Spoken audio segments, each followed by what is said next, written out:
Scott Peterson flops in first prison interview in 21 years. The Daily Beast.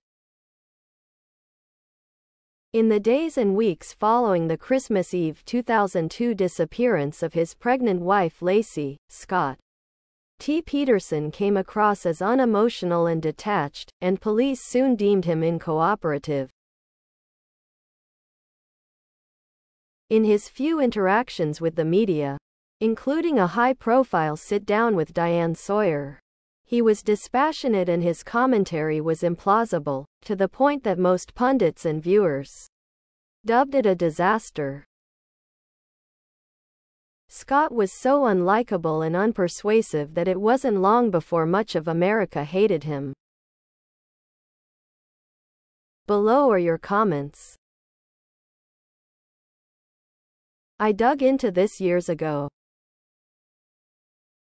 Nobody saw Lacey walking her dog after she went missing. At best, some people recalled weeks or months later seeing a woman walking a dog, from a distance, looking out their window briefly. Around the time of the event, the defense was aware of these witnesses and chose no. See more. How unfortunate that people committed to getting freedom for those unjustly convicted are apparently misrepresenting and underplaying the incriminating facts that convicted Scott Peterson. Good article. The evidence still shows that he's still lying and still where he belongs. Are you kidding me? That man is as guilty as the day is long.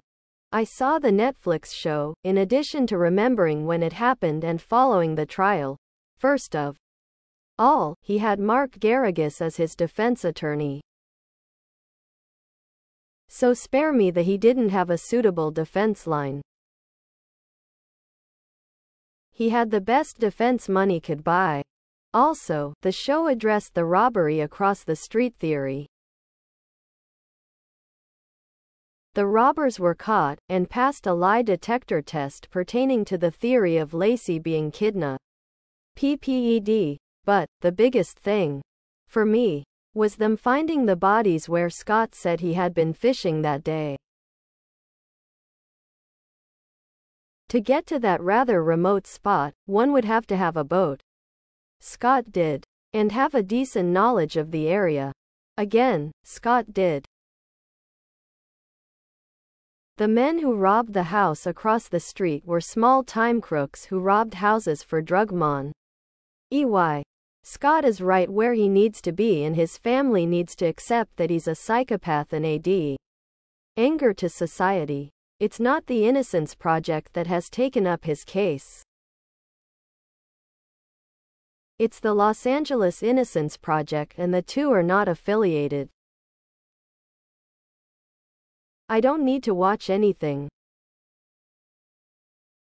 I remember watching everything happen after his wife went missing, the searching, the bodies being found, and most of all, his behavior. I thought he was guilty then and I still do. Nothing has changed.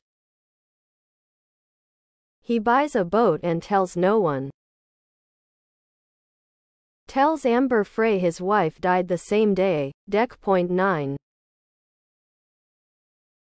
On Christmas Day, goes fishing 90 miles away in bad weather, and alone. Made 4 to 5 anchors, out of concrete, and came back with one. Tells neighbors he was playing golf when he got home. Refuses a polygraph. Refuses a home and auto search request from the PD.